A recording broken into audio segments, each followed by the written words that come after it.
Proudfoot's back-to-back championships both came with dominating performances. Today might wind up being a signal as to whether he's ready for a three-peat. But the arrival of some quick names recently have shown he can be beat. Who will start the season off on a high note? We'll find out soon as we get ready to watch round one of the Bootleg Racing League's Dirt Street Stock Series. And you'll see it all live here on the Global SimRacing Channel. Hi, I'm Joe Peak, and with me in the booth is DJ Clark. Behind the scenes is our director, Sean Ambrose, and he's using cameras provided by Dougie Beard. Knoxville has plenty of room for racing, but it doesn't offer much in the way of banking. Let's head to our track guide to learn more about it.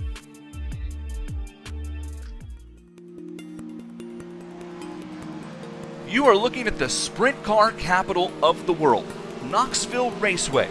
Located in Knoxville, Iowa, 45 minutes southeast of Des Moines, Knoxville needs little introduction to racing fans around the globe. Home to the Knoxville Nationals, this half-mile clay oval is known for its blistering speeds despite the relative lack of banking. While the corners here are angled just 8 degrees, Knoxville's wide corners and fast surface have seen the World of Outlaws cars lap this track in 14.4 seconds, averaging speeds around 125 miles per hour. Virtual drivers love Knoxville because it's a multi-lane track. It plays into drivers of many different track preferences. Like a slick track, well, you're going to find a home on the inside line to the middle of the track, which is sure to slick off quick in a main event. Makes for great slide job opportunities as well.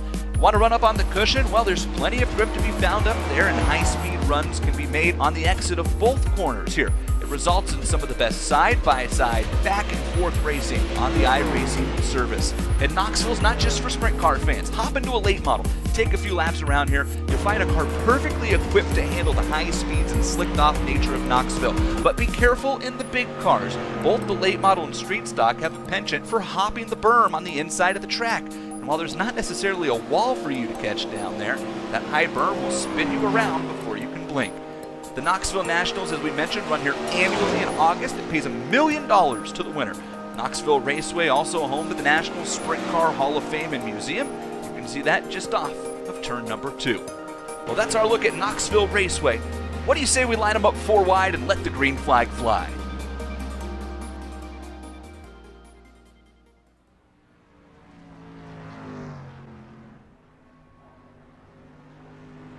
Well, DJ, this place got some love from the mainstream recently with SRX showing up, but these are going to be very different cars from what we witnessed there. Just a little bit, Joe. Those cars and what we normally see around Knoxville in those winged sprints are gonna handle a little bit differently than these big, old, heavy dirt street stocks. As we've seen time and time again when we come here for the season opener of the Bootleg Racing League, the best line normally tends to be up on the high line, around the cushion, really riding it around there. Now, because of the width of the track, that does mean that there's some very good opportunities to maybe get a slide job or two thrown in, diving the car down on a deep, narrow line. And as we always talk about when we come to Knoxville, drivers are going to have to be careful of the berm down on the inside. It's very easy to get that left front tire popped up over it, and that can really, really cause you to lose a lot of time out on track. So I think qualifying is going to be pretty important here. We normally don't see a whole lot of passing around this high side dominant track, but you never know, Joe. The competition just keeps getting better and better in this series. Certainly does. And speaking of that competition, let's take a look at how last season's championship wound up. Brandon Proudfoot well ahead of J.R. Shepard. From there on down, it stays pretty close. Northcutt, Hargraves, all separated by a little less than 40 points to that P2. And then you get a bit of a jump down to John Wilson. Speaking of Proudfoot, though, I do not see him in here yet. He has some time to show up. We'll see if he is able to arrive for the opening round. If he does not, he'll be starting on the back foot instead. As for the race details, DJ, why don't you run us down?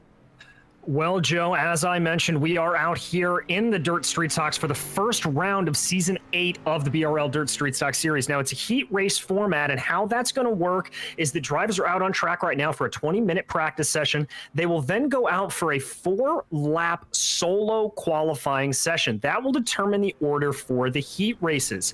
In those heat races, the top 3 will automatically advance to the feature. Everyone else will be relegated back to the B main. In that B main, it will then be a 10-lap shootout, and that will determine the finishing order for the rest of the field. We've only got 17 drivers out here tonight, so the maximum field of 24 is not going to come into play, so everybody will make the feature. And once we get to that feature, that's going to be 40 laps, the only time out on track that you're going to see a yellow flag, and as we started in the last season, yellow flag laps will not count towards the race total, so we will be finishing under green. As we see the number 7 out there. This is Seth Castle, who is one of our newer ones. That's going to be a little bit confusing, though, because I see that Chris Davis is also marked as the number 7, but your timing and scoring should show Castle as the, actually just lost him, the 90, it looks like. So as he continues to get some time in here, saw him a bit at the very end of last season, so at least have some familiarity with those around him. But without Proudfoot here, I see Billy Northcutt stepping into the role of hot shoe, leading the warm-up. Indeed, and Proudfoot's teammate Bobby Rafferty is going to be out there as well, so he'll be one to watch out for, as well as a new name in this series, Jim Rivas, who is a teammate of both Rafferty and Proudfoot in the Jim Breather esports community. So we watch Billy Northcutt here getting very familiar with those iconic high walls here at Knoxville. We've seen drivers clatter into those before. In fact, we've seen one or two turn the car over by unfortunately getting the tires up against them, climbing the wall, and ending an opportunity to win. They've got a few more minutes left in this warm-up before we head off into that qualifying session, as the sun is just about set and the lights are already on here at Knoxville. Starting things off at a half-miler, one of the bigger circuits, a little leap up onto the berm that you were mentioning earlier there, DJ, but one of the bigger circuits that they race here in the Bootleg Series. Yeah, it's a very, very long circuit, and trust me, when you're in these dirt street stocks coming around these very, very long turns, as we watch Seth Castle doing exactly that, it seems like these turns last forever as you go around. The one flip of that is because the straightaways are a little bit longer, that means that we may see a little bit more gamesmanship going on back and forth as drivers try to position their cars to get the best angle into the turn.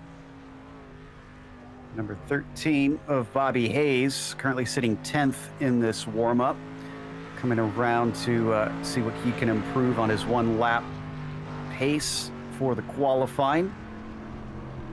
Looks like a number of drivers not out at the moment, with most of them just kind of hanging out in the pits, happy with how much they have put on out there. Also, because, as you can see, there's a difference from the bottom to the top. If you're new to dirt racing, welcome. This should be a fun time for our viewers that have not witnessed this sort of racing before. DJ, why don't you explain a little bit about the evolution of the track? It's so different from the evolution of most pavement racing. Well, it very much is, Joe. The way that the track really works is, as opposed to pavement racing where you get those marbles that get kicked up off onto the side and that makes the track slick. In this, the more you run over a specific area of dirt, the more slicked in it's going to get. You're going to hear us talking a lot about the darker, shinier portions of the track. So we watch Bobby Hayes come around, you can really start to see that develop. Now, what that is that is compacted dirt. There's not as much grip there, and so it makes it harder for drivers to get the car to do what they want. Now, the flip of that is they can use it to their advantage. For example, if you want to go down on the low line and let your rear tires kind of slide into the dirt, it can really help to pivot the car around if you're having troubles getting some good rotation. So you kind of have to play a little bit flirty with the slick stuff sometimes in order to get the best lap. But what that does is it puts you right on a razor's edge, and we've seen more than once guys that try to use the slick a little bit to their advantage just lose that fraction of grip that they need and they're sent spinning around. This is a lot trickier than you would think to wheel these cars around But I do love hopping in these dirt street stocks and getting a chance to try and drive them, even though I'm not necessarily fast. Billy Northcutt back out once again. He's just ahead of Seth Castle, still out there. Looks like Northcutt trying all the way up against the wall out in the marbles and dirt that has been kicked up there. Just giving a little practice because they're probably going to be climbing closer and closer to that wall as the sessions go on here in our heats that will be starting in just a little bit of time. We're heading off into the qualifying now that the clock has come to 0. So hope the drivers have had enough practice, but we've seen some might not necessarily be as good at qualifying as they are race pace. Two-time champion Proudfoot had some trouble with that towards the middle of last season, but made up for it in the races themselves. All right, session has switched over, and I think, let's see, first one is going to be Bobby Rafferty, actually. Yeah, it's good to see Bobby back out. Of course, the duel with him and Proudfoot to end last season was quite spectacular. Bobby here taking that very familiar 77 fistful of bourbon machine out on track right now. Looks like he's going to start on the high line. That's a good call for Bobby that'll allow him to have maximum speed coming across the line. Cutting down, trying to diamond off the exit of the corner. Starts his first flying lap. Again, they will have 4 laps to set their quickest time. It is the quickest that will determine which heat you start in, not necessarily your starting position in the feature race itself. So the New Yorker around just on the cushion as he comes to the line. First time lap of anybody, sets the marker of a 22.729. Hazlip just behind him with a 23.076. Sineker also quickly on the board, so a number of drivers wanted to get out as soon as possible. Yeah, and we've seen that a lot from these drivers, that they want to get out before the track really wears in, as there's no reset over the course of it. Here's Paul Thompson coming across the line right there. Rafferty seeing if he can improve on his lap time. He is not able to. Once again, unsurprising, as this track slicks in, it's likely to get slower. One of our hot shoes from last season, William Hargraves, just started his first flying lap in the 71. Rafferty, still our provisional pole sitter, but by an impressive 0.2 of a second at a half miler. That's a pretty healthy margin.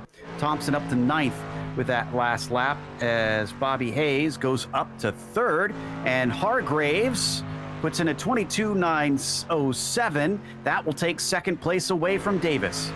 Indeed, it will. We've still got a couple of drivers out to set times, and I do indeed see a name popping into the charts, Joe. Brandon Proudfoot is in the session, so do not count that out yet. We've got a lot to play for. Ooh, okay. So Rafferty, who paused for a moment, comes back out for his final flying lap. You are allowed to do that. Northcutt just went to the pole position by 0.02 of a second over Rafferty. And he does not improve. No, he doesn't. He's really struggling out there. Here's Rivas, one of the newcomers from Jim Beaver, hoping to set a better time. He's not able to crack under that 22-second mark, Joe. Yeah, we've only got a handful of drivers who've been able to do that. Castle in 7th will stay 7th. And I see J.R. Shepard just starting a lap as well. We're waiting on Menda, Morton, and Proudfoot to get out on the track. They do have enough time to complete all 4 laps, but they're going to have to start hustling soon. Indeed they are. There is J.R. Shepard, one of the guys that we always talk about trying to break his duck in this series. Let's see if JR's got anything. He's able to get under that 23-second marker, and that'll get him into 5th place. A lot of the drivers out there have completed all 4 of their laps. Hargraves just taking his 3rd at 22.8. And Hargraves is, wow, he's actually still in 3rd despite that impressive lap. He's got one last shot as we watch J.R. Shepard continue to cycle around. That one does not improve for him. There's Hargraves, the Midwestern driver, riding the low line. Is that going to be the quickest way around? No, he does not improve. He does not. He's not able to get it, but Billy Northcutt does improve. His time able to boost himself up a little bit more as J.R. Shepard comes to the line, unable to improve on that time. Here comes Chris Davis. Let's see if he's got anything left. This is his last lap And it looks like a 23 flat will not do it. He's about a 10th off of his quickest. Proudfoot out there once again. I saw him out before. I wonder if he touched the wall, decided to restart a lap, or what happened here. As J.R. Shepard already finished his 4 laps, so he's done and just out there practicing from here. Proudfoot continuing on around in the 22. He's going to want to get one on the board here, or else he's going to have a very tough time climbing his way up the order.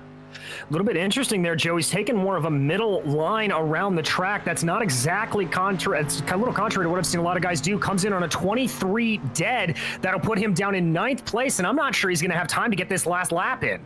Wonder how much practice he actually had before this, or if this is his first laps that he's setting. And yeah, he's going to run out of time. He had that 1 lap, and that is it for the 22. He waited too long. That takes us to our first heat of the night as the cars start to grid up now. It is going to be Billy Northcutt who will start on the pole position. Chris Davis starts from 2nd, and then Jason Best will be in 3rd. Jim Rivas is going to be lining up in 4th, followed by John Wilson and Todd Liston in the back of the field in 6th. Okay, so Northcutt, he'll get some points for his qualifying, and he starts himself out well. Can he get good points here in the first heat and try and challenge, take the fight to Proudfoot here? Or will Proudfoot once again show his qualifying does not represent the races for him? The pace truck already taking off. Chris Davis took the time to go and knock out the cones specifically as they exit the pits. Just having a little fun there is the number 7 of Chris Davis. He's one that I think we're going to want to watch out for here, Joe. He's a very aggressive driver in a good way. Always goes for the gap if it's there. But the one thing to really keep an eye as we begin to pace up here is remember that leader has lane choice. And especially at a track that tends to be high side dominant like Knoxville, I wouldn't be surprised if we see a leader or 2 deciding to jump up to that top lane. Well, this will be the lap that Northcutt will want to do it. And it looks like he's not interested, not making any motions to try and swap sides with the number 7. They'll go this next time by, and then we have a very brief 6-lap race for these heats.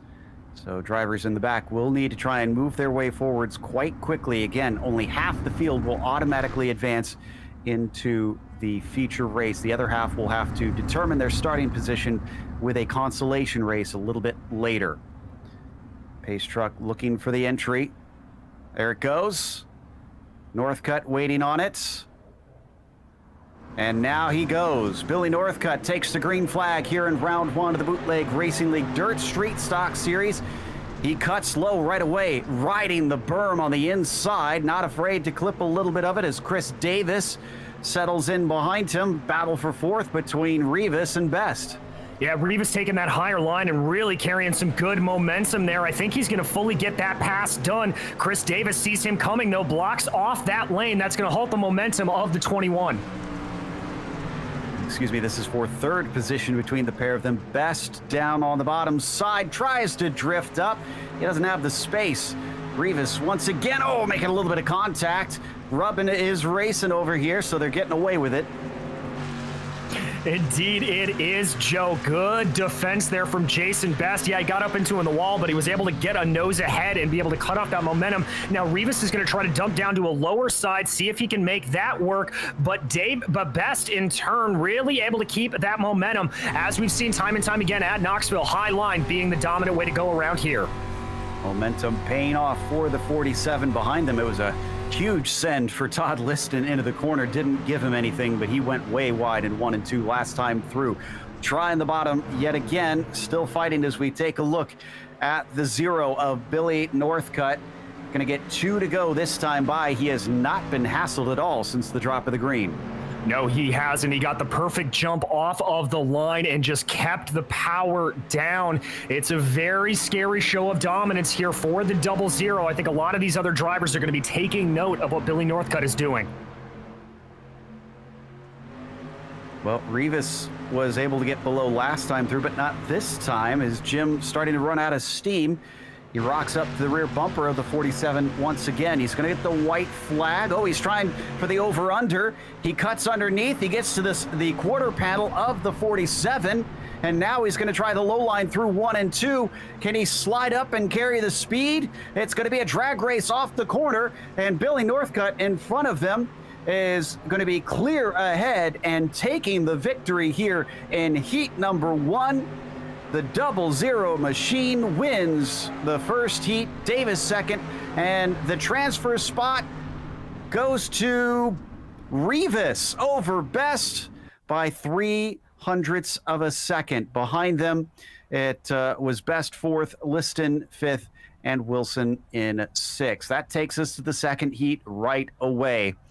Bobby Rafferty put this one on the pole, with J.R. Shepard starting in second, and newcomer Seth Castle will be in third.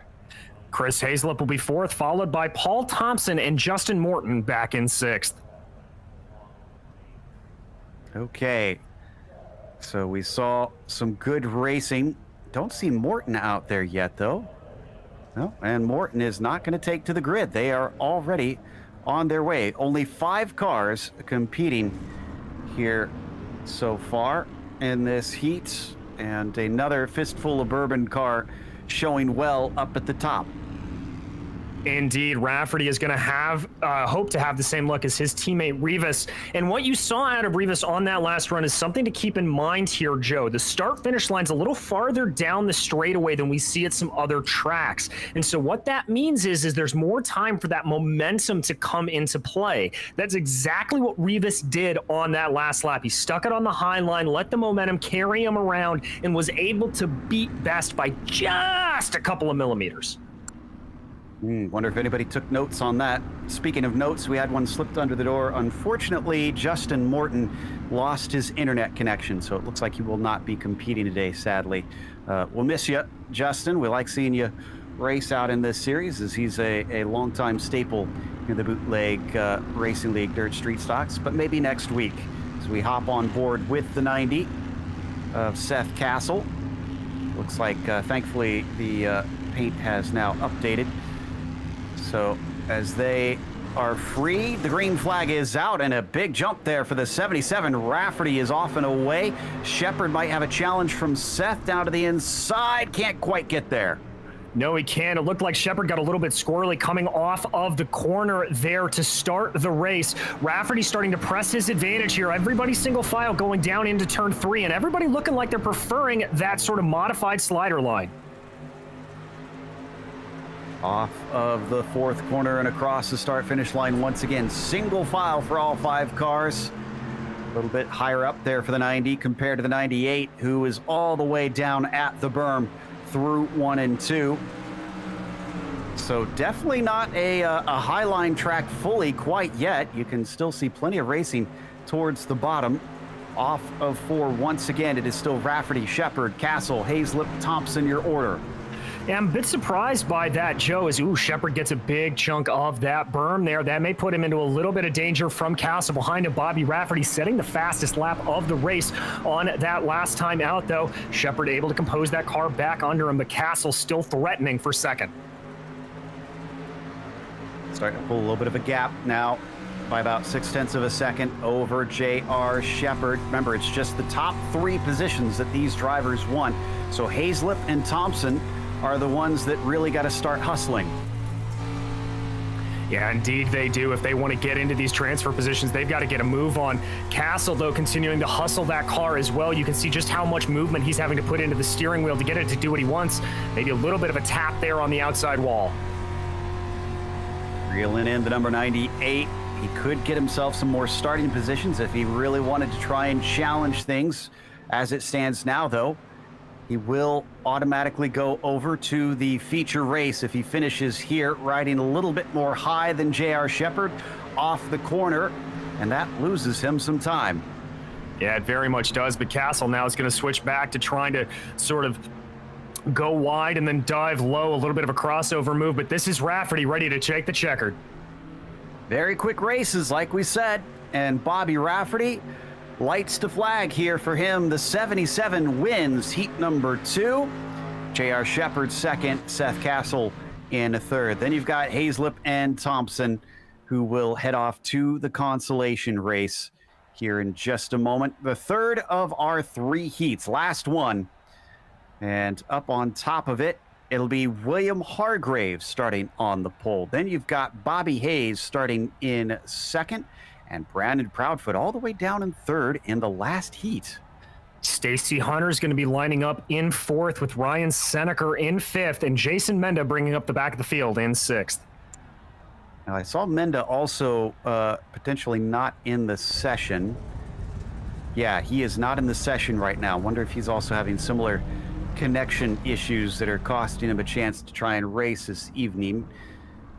Whatever the case, we once again only have 5 of our 6 that we'll take to the track. Indeed, we will, and I think a lot of eyes are going to be focused on that third place machine, the number 22 of Brandon Proudfoot. Now, longtime viewers of the series will remember that Proudfoot's told us a couple of times he's a real rhythm driver, likes to feel everything out, and so him not getting any of that practice fights against his qualifying. But once he gets into the groove, watch out, because that number 22 will move its way forward.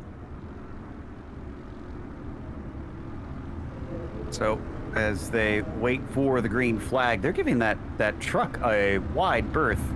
They're giving a good shot as Hargraves may be trying to straight line as much of that front stretch as he can here. It's kind of interesting to see how far back he is holding from that pace truck. And it seems that Bobby Hayes, to his outside, is trying to stay as close to him as possible so he can keep an eye on when that 71 goes. He doesn't want to get jumped and be able to slip in front of the 22. There goes the pace truck, and the green flag is out. It didn't help the 13. He's already got Proudfoot to his inside, and Proudfoot takes a lot of the berm down at the bottom, holds onto it, and he keeps his speed up off the corner. He'll get it a second. Great move there from Proudfoot. Hayes trying to carry some momentum around it. You can see just looking at that how much more control Proudfoot is of that car. He's able to get it so much more rotated in the first part of the corner. Still preferring that bottom line, but so is Hargraves. Riding pretty low, drifting up a little bit out of turn 2. Behind them, Bobby Hayes still stalking his teammate, wanting to try and snatch that right back from Brandon Proudfoot. And then the 2 that are not advancing as they sit, Seneker and Hunter, are dropping behind by about 1.3 seconds. Yeah, this is really turning into a 3-horse race up front as Hargraves sits the fastest lap of the race, pulling that gap out to about 0.4 of a second between himself and Brandon Proudfoot. Proudfoot, whoa, big climb on the berm down low. He's been doing that a lot. I'm not sure if he likes how it rotates the car or what he's doing. Usually it's a big danger to try and attempt it to that degree, when Hayes certainly is closing in on the back bumper of that 22, but he hasn't been able to get beside him yet. No, and I think Proudfoot may have gotten a little bit spooked, maybe just trying some things out going through 1 and 2. You saw him change up his line and go high. I'm not sure if that was in response to try to just get a little bit more speed or if he was trying to defend from Bobby Hayes. 2 more laps to go for our 5 drivers here in the final heat of the night, as things have stayed pretty stationary in this race. Proudfoot, though, is feeling the breath of Bobby Hayes closer and closer down his neck. In fact, look at Bobby get a great run, actually get an overlap this time. And a little bit of contact as they came across for the white flag there. I think Brandon just trying to cover him off as much as possible. Again, riding that berm, Hayes has got a lot of momentum. Could he pull that off the final corner ahead of them? No such worries for William Hargraves. The 71 comes off turn 4 and wins his heat here tonight. Proudfoot gonna beat out Hayes, but by half a car length in the end. Seneker and Hunter are sent to the consolation, which starts right now. So the drivers will determine their starting positions farther down the field with this race. All of them will be allowed to go into the feature. The question is, who is going to be able to win this one to give themselves the best opportunity? And up at the top of it, Jason Best, interestingly enough, is starting on the pole. It'll be Chris Hazlip who will be in second, with Ryan Seneker in third, and fourth goes to Todd Liston. In fifth, it's going to be Paul Thompson, followed by Stacy Hunter, with John Wilson in seventh. And then Justin Morton and Jason Mendez, we've said, having internet connectivity issues, and they will not be in the field. 7 drivers taking part here in the consolation race. The highest that any of them will be able to start is in the 10th position on this grid, with our 3 in each heat before that have already claimed their spots. So now that we've got more cars out on the track, though, racing in this one, DJ, do you anticipate that it's going to wear in a little bit quicker? I do indeed, Joe. I certainly think that dark slick line is really going to start to play in. We're seeing it a lot on the entry into turn 1, and then a lot on the low side of turn 1 and the exit there as well. There's still a pretty good grippy area right in the middle of the track, and I would expect some drivers to start to take advantage of that, dip 2 of their tires into it if they can. Jason Best in the number 47. He narrowly missed out on advancing through. I'm sure he wants to try and make amends for that. So as they come to the line here, green flag is out. It's a very good jump for Jason Best. And behind them, how about Seneca in the 61, managing to get underneath Hazlip's 73 machine, although he starts to swing a little bit wide. Hazlip gives him a nudge, but has to check up. Behind them, it's a chain reaction. Todd Liston, Wilson, Thompson, all having to scatter. Yeah, Thompson really losing out some time there. Hazlip now is going to try to come up around the high side. Ooh, maybe looks a little bit of a crossover, but that car gets a little cockeyed. Behind him, though, Wilson and Liston going at it side by side. Again, every one of the cars will advance, but they do want a better starting position in the race. Look at Liston try to work the high side, gets awful close to the outside wall, and Wilson down below him will retain fourth because of that. You know, coming through, too, it looked like Liston there for a second was going to have a look at Chris Hazlip. Hazlip really struggling to get the power down, but Wilson and Liston, again, side by side, coming across the timing and scoring line. Almost 3 wide there as Hazlip cuts down in front of the 75. He's starting to lack the momentum coming off the corners, and Liston is reaping the benefits. He's riding the cushion, and it's a good ride. Look at this. He is right on top of Hazlip now. Oh, that was a great run there for Todd Liston. Now he's going super high, gets a little into the wall, and the car gets sideways. Cars do not like being sideways nearly as much as they used to on this most recent tire model update. Still fighting with Wilson down below him, but Wilson being pinched to the bottom for much of this race. Looks like he's struggling to be as fast off the corners. This man, though, has been faster than everyone. The 47 of Jason Best has been controlling the whole thing. He most certainly has, building up a gap of about 1.2 seconds to Ryan Seneca behind him. Absolutely dominant. He's going to cross over the line here at the halfway point with 5 laps to go. Looks like Wilson will take fourth over Liston, who settles into the 5th spot. Thompson and Hunter round out the remainder of your consolation race field. Indeed they do, but I don't think Todd Liston is quite done with this battle yet. Wilson goes low, Liston goes high. It looks like Liston's looking for a little bit of a crossover here. He may have something going. He's got just the most fraction of an overlap. Looks like he may try to go for a slider. No, he's going to have to check up a little bit. I think momentum is going to go back to John Wilson. Oh, and he almost gets into the side of Wilson. Has to take evasive maneuvers, but credit to the 87. If you want to pass on the dirt, you got to go where they're not. It just unfortunately did not produce results.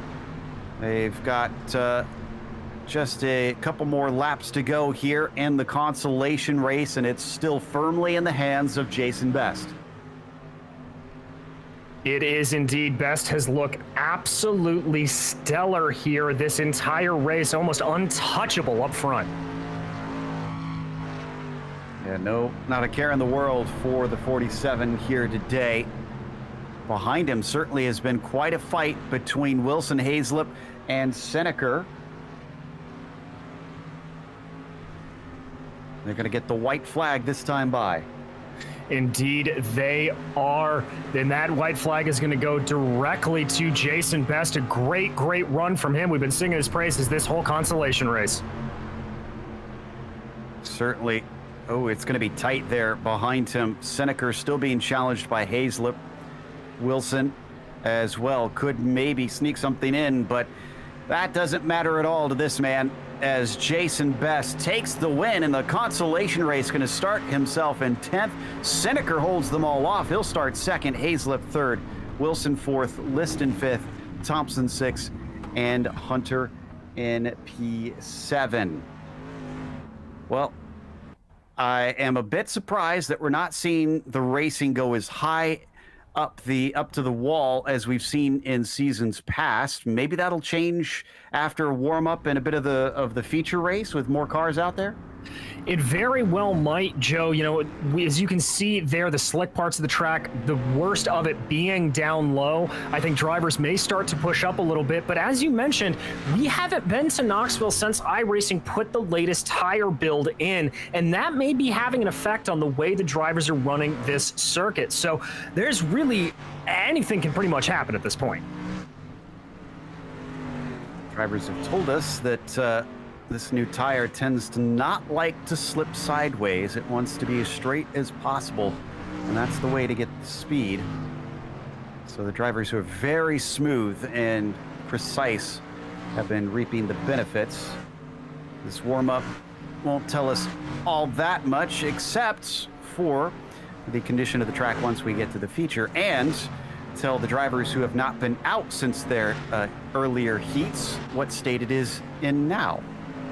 Exactly. That's going to be a big boon to some of the guys who went out first, like Jim Revis and some of the other drivers in that first heat. They'll be able to feel it out. One of the biggest parts of dirt racing and one of the best ways to improve yourself is learning how to read the track, figuring out where the grip is and where you're going to be able to go fastest, reading the right time to change from that low line up to the high line. If you can do that, that will put you just as much ahead as raw driving ability. So who is the Dirt Whisperer? Looking at Revis now as we ride on board with the 21.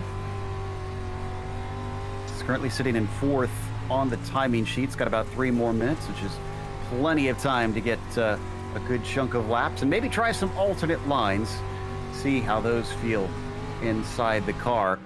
This fistful of bourbon team just keeps growing. Revis, obviously, Rafferty, a part of that team.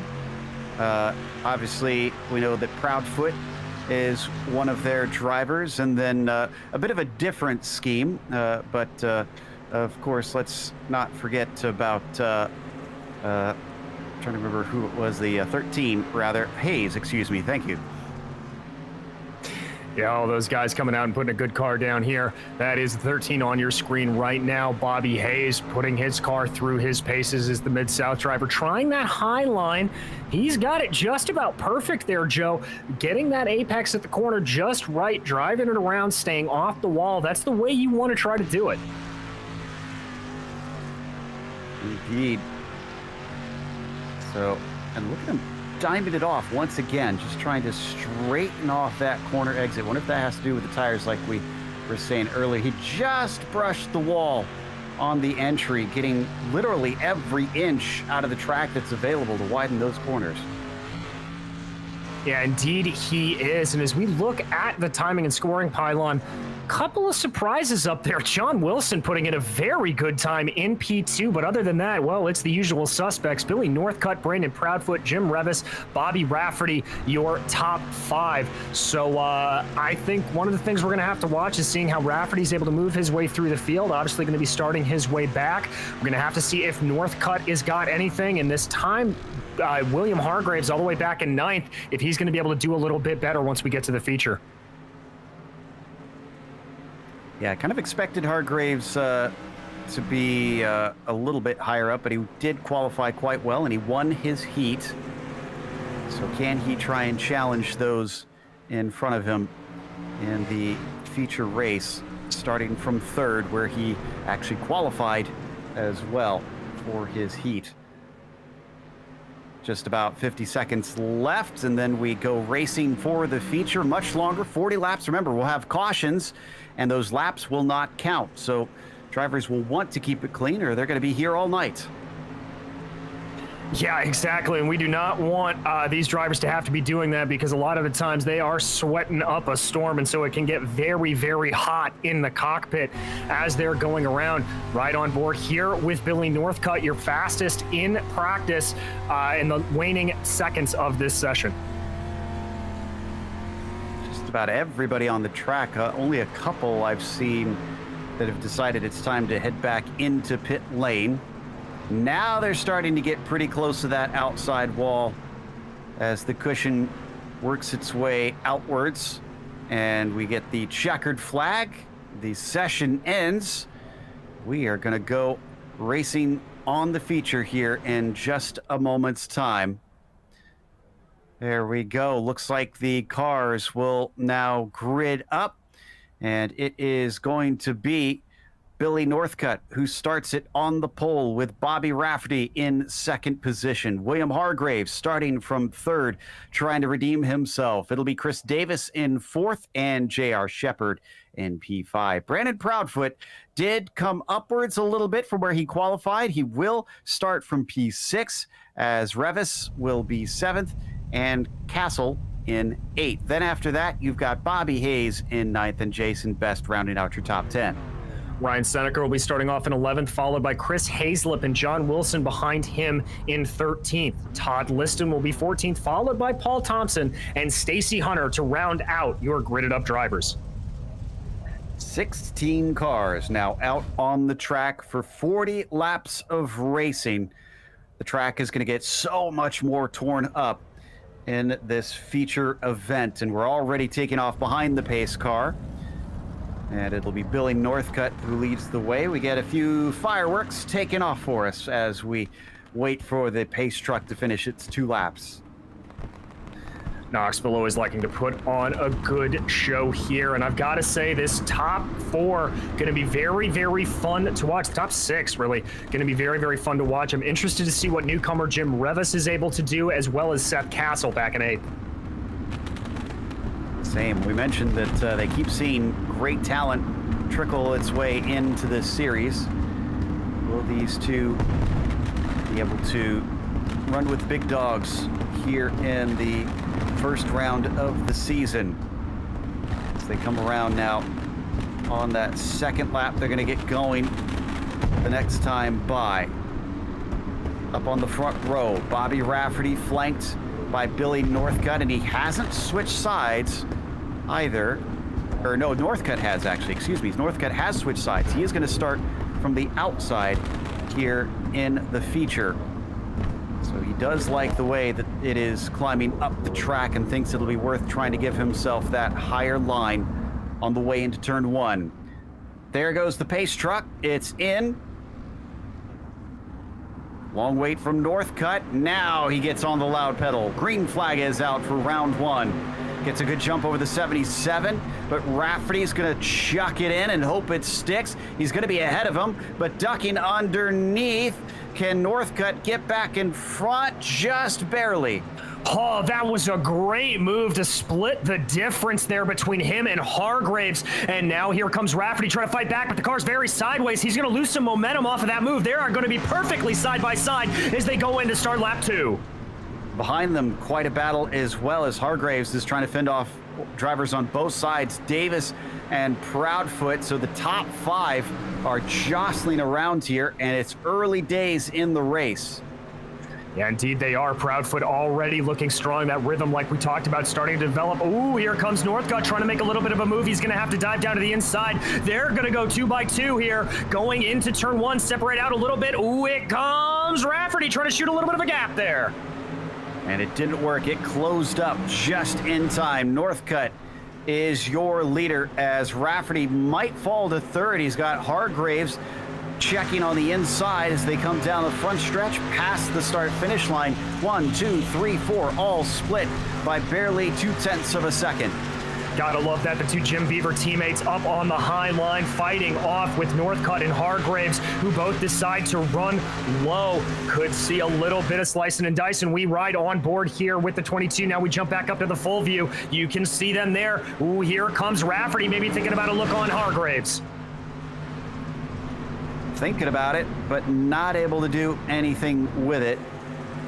As he runs to the high side, stays behind, but carries the speed well. Will he do it again, and will it work better this time? Is this something where he's making marginal gains bit by bit? Oh, way too far out. Billy Northcutt, a mistake into turn 3. We're 3 wide for the lead, and in the middle, it's the 77 of Rafferty is on the bottom side. It looks like Hargraves is going to get to the top spot, ducking underneath. Here comes Northcutt. He wants it back already.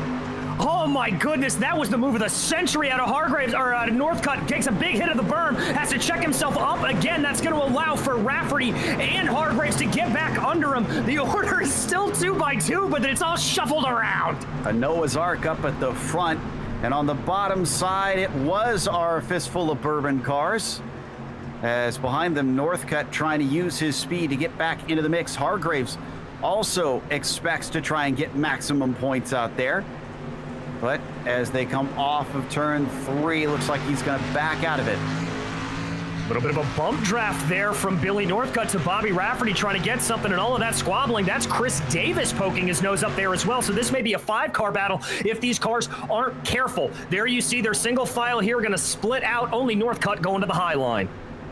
Seems to like it compared to a lot of the other runners here at the front of the fields. Not sure that it's totally working. He is able to get back ahead of Hargraves. Chris Davis also trying low in 1 and 2 compared to everybody else going high in that corner. And Hargraves has his shot. He gets to the quarter panel of the 00. He's got to finish it up through 3 and 4. Can he get the speed coming off the slick stuff on the bottom? Not quite.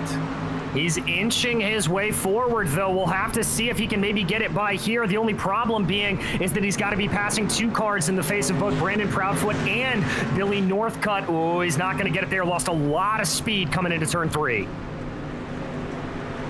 Indeed, but all night long, we've seen Hargraves ride the bottom pretty consistently. So he seems to be comfortable there. Way up at the top, the 22 of Proudfoot is coming forward. He's been steadily making progress, and he's up to P2 now. Proudfoot on a charge, but Northcutt's not going to let him go that easy. Starts to throw one down the inside, has to back off. That's going to cost him a little bit of momentum, I think. He's going to have to regroup, and that's Hargraves trying to make an issue of the inside. It's going to slow Northcutt just a little bit. Already a quarter of the way through this event.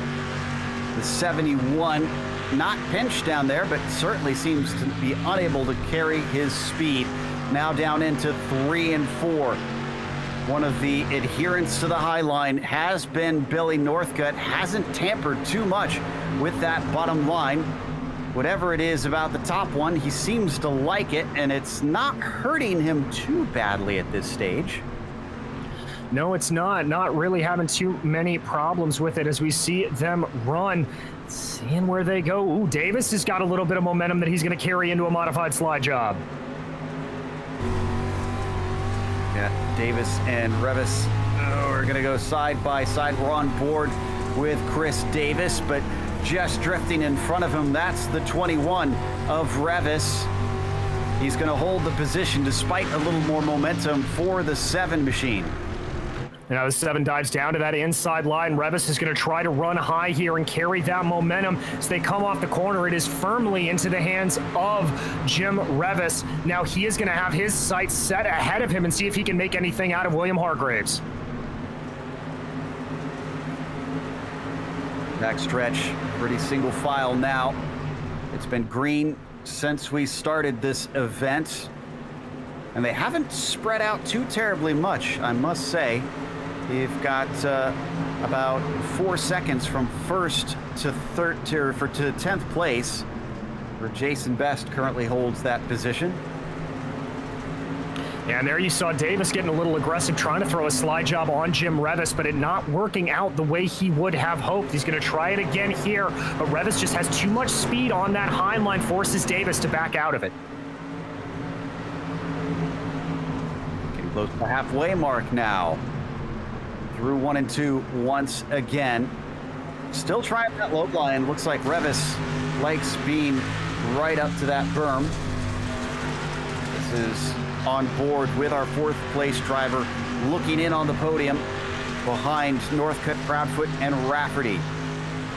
Yeah, indeed, really putting the screws here to Billy Northcutt. The best he can is Hargraves, just trying to find a little bit by. He may be waiting for the track to evolve ever so slightly and see if there's a groove that he can take that Northcutt won't see. Could be. See if it pays dividends. Certainly some close racing back here for 2nd, 3rd, and 4th position. They chuck it down into 1 and 2. A couple of them now starting to bang against the barrier a little bit. Now they're officially going to go halfway when Rafferty hits the line this time. He's still at about 0.7 of a second. That's good enough to keep it arm's length, but if he makes a mistake, that is going to cost him the win. It very much is, and it's not surprising you're starting to see a little bit of that bumping and banging. Who, as Billy Northcutt gives us a prime example of it, as that high line starts to slick in a little bit more, grip will go away, and drivers are going to have it harder and harder to try to keep everything maintained. Big slide job there from Northcutt, and it's going to backfire as the 22 of Brandon Proudfoot once again slips in front of him. Proudfoot now the one trying to go to the low line. Look at how wide that slicked up line is heading into the corner. He successfully gets in front of the 9-0, a little contact with the 71 as Hargraves comes into contact with Billy Northcutt, who tries to chuck it in front of Brandon Proudfoot, but unsuccessfully. Yeah, they crossed the line in the same order that they did last time, despite swapping all the way around there. You can see all 3 cars getting a little friendly with that big white outside retaining wall. Nobody making a move, but maybe Northcutt's got a little bit of pressure coming from him from Hargraves. Hargraves decides not to go for it. It's like it takes a slightly lower line here, just seeing if he can have any advantage over the 00. The one that's loving this the most is Rafferty. Seeing them fight gives him a chance to continue to just focus on his own race. But I think Proudfoot may have finally left them behind. He's got about 0.4 over Billy Northcutt. So it seems maybe he's figured out how to get away from these battles that are slowing him up and get going so that he can start playing catch up now. Indeed, and I think he's going to be a little bit relieved. I think part of that time he was able to gain, though, was that back and forth that we saw between Northcutt and Hargraves, that definitely cost them a couple of tenths. But for Proudfoot, he has one sight ahead of him, and that is his teammate, the 22, Bobby Rafferty, or 77 of Bobby Rafferty. 5 laps now, and still not a single caution seen during this race. So watch those top 4. Ooh, this is a fantastic run from Northcutt.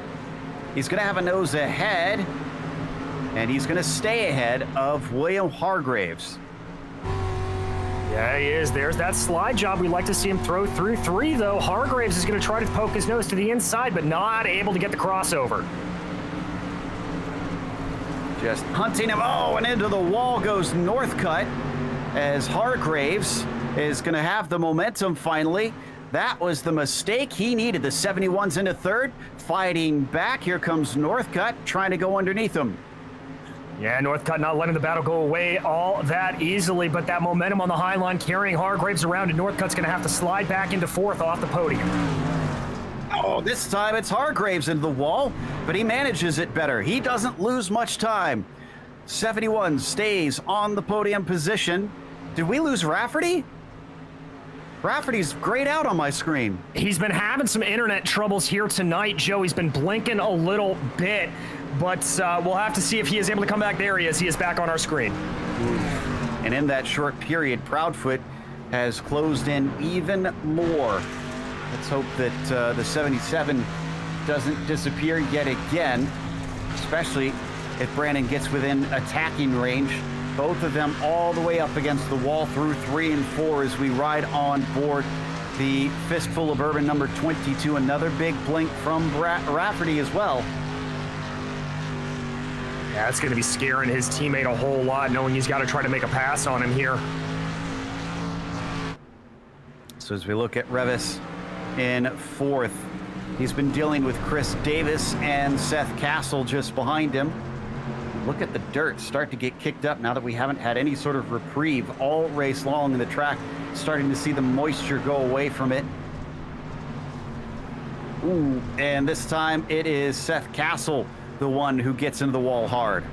Well, you talked about it, Joe, just how much it would fly out of it. And oh, I have just gotten a message. Rafferty has officially dropped out. Oh. Yes, internet problems have cost him the race win. Is there anything that Proudfoot doesn't have? He's got the skill, he's got the consistency. I guess just not qualifying right now, but he's got luck on his side. On top of it all, the 22 inherits the lead after starting this race from 6th position, and he's already 10 to go, make that 9 now. Well, I would say that Proudfoot got a little bit lucky on that, but I'm always of the belief that you make your own luck, and that drive through the field there, I think it was just a matter of time before Proudfoot was able to put some pressure up onto Bobby Rafferty. Just the only thing that deprived us here is of a very good race. Amazingly, all 15 cars that are still running are on the lead lap. Proudfoot has been closing in, but I don't know if he'll catch and overtake them. Depends on how racy they're feeling and how much they want to try and complete all the laps. Yeah, and there you see Jim Revis taking a big clobber of that wall there. Chris Davis still stalking him. This is one of the better battles we have out on track. Ooh, Davis looking to the inside. As they come out of turn 4, Davis eager to try and get yet another position. It won't be for a podium, but just shy of it. Tries the high side. Oh, a big bump there for the 7. You can see the rear of the car just bouncing around.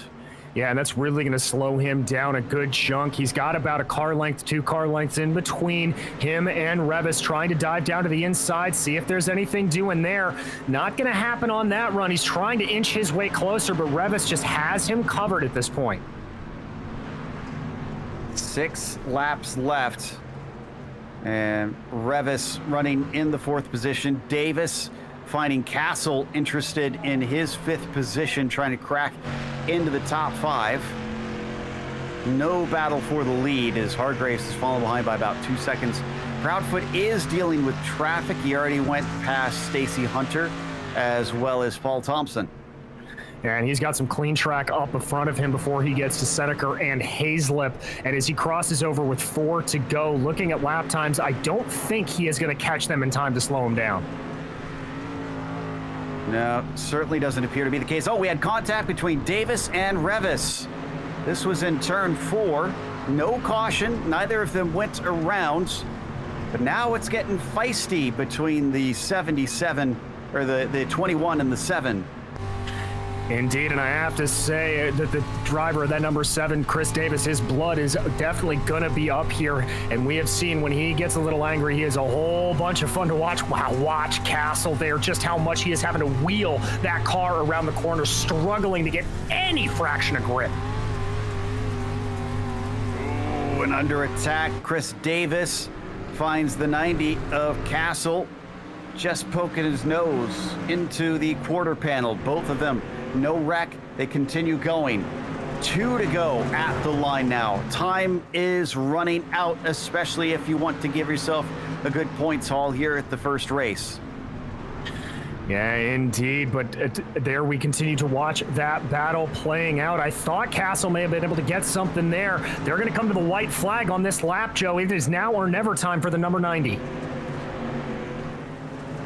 I just don't think there's anything there from what we've been witnessing so far tonight.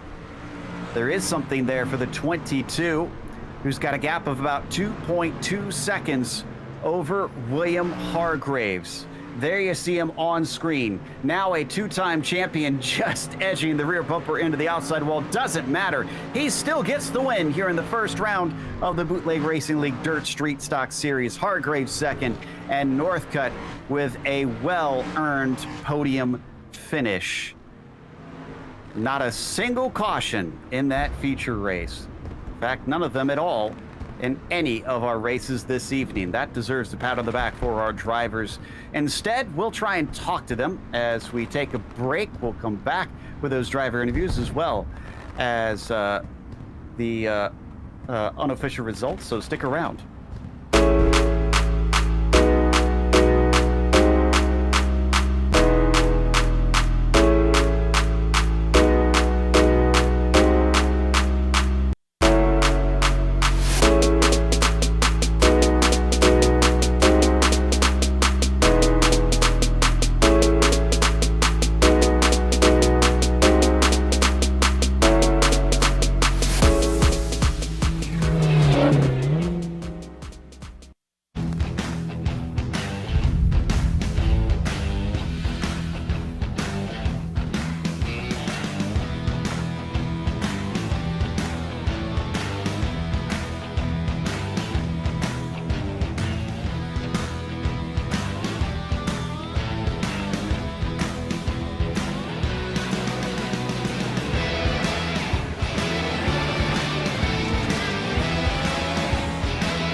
Welcome back to Knoxville Raceway. We just watched round one of the Bootleg Racing League Dirt Street Stock Series.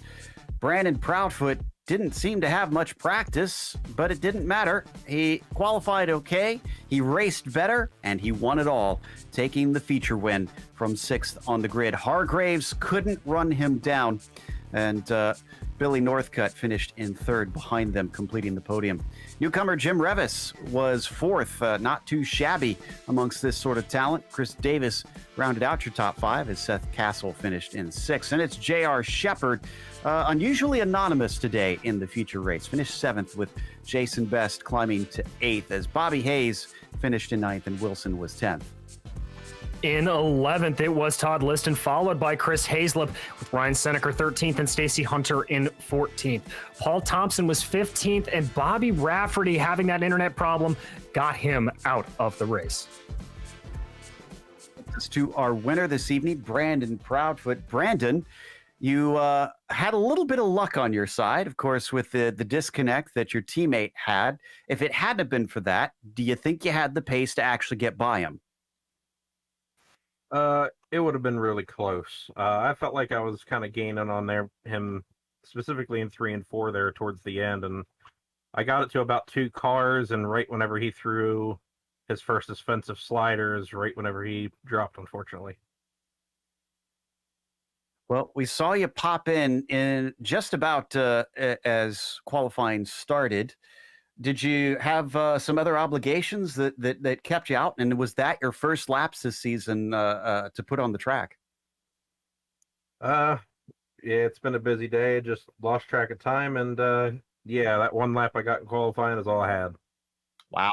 That makes it all the more impressive in that case. So we talked in the intro to the broadcast about whether or not you could make it a three-peat. This obviously starts you out quite well. Is that the plan? 3 in a row? Gonna try. My goal here in the next few months is hopefully to get my real car running, but the funds aren't there. I should be sticking around here on Friday nights here at 7 o'clock with you guys. Yeah, I can understand that being a distraction. Is there anybody you'd like to thank for tonight's victory? Cool Bourbon, winners get with you, baby. General Tire, Polar Star ZR, Vision Wheel, Stance Racing Fabrication, Cristione Motorsport Drop, well, and all the guys that came. We had a great car count tonight, guys. Great start to the season. You guys for doing the broadcast, family, and girlfriend that roots me on. Good start to the season. Very good start for the 22. Behind him was William Hargraves. DJ's caught up with him. Well, William, a great way to start the season and some great battles there with both Proudfoot and Northcutt. You got to walk away from that with a smile on your face. Yeah, for sure. I'll take second and anytime you're finishing in the top 1, 2, 3. If I mean even top 5 in this, man, you're doing good. These guys are all fast.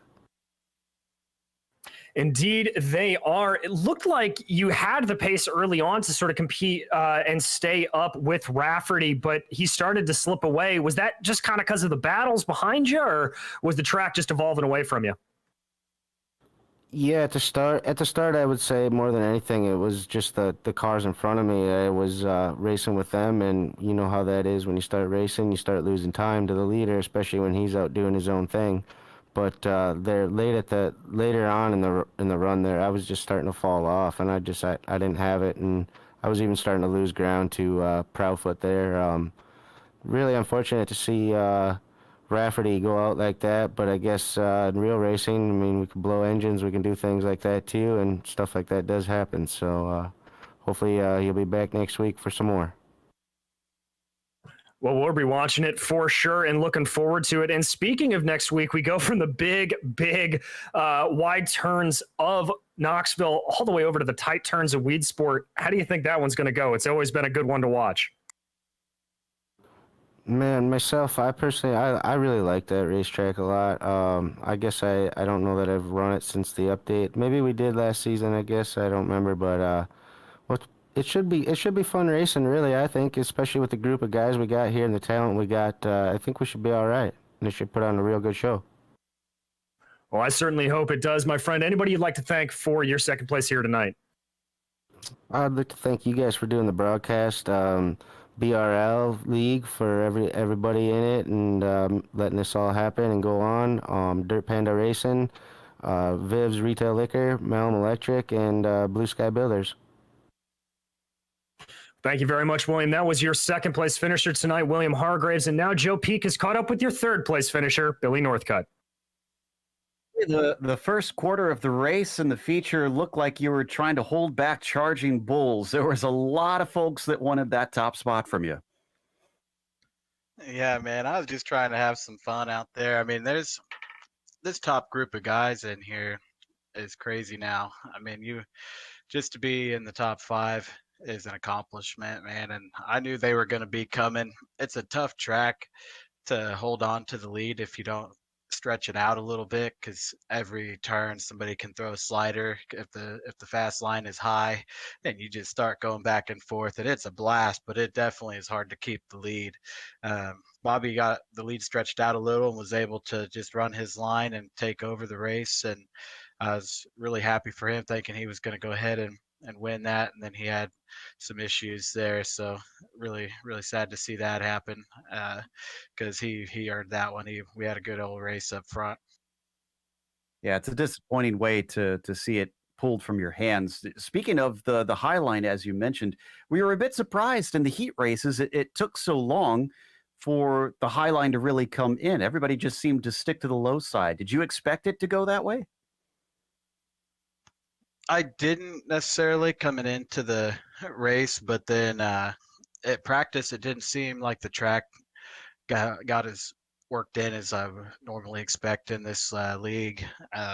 So I noticed right before qualifying that the slider line just bumping off the inside berm, entering and sliding up just above the slick was really working, and I had a really fast lap in qualifying, and I just kept running it in the heat race, and then it seemed like everybody else kind of just stuck to that same line.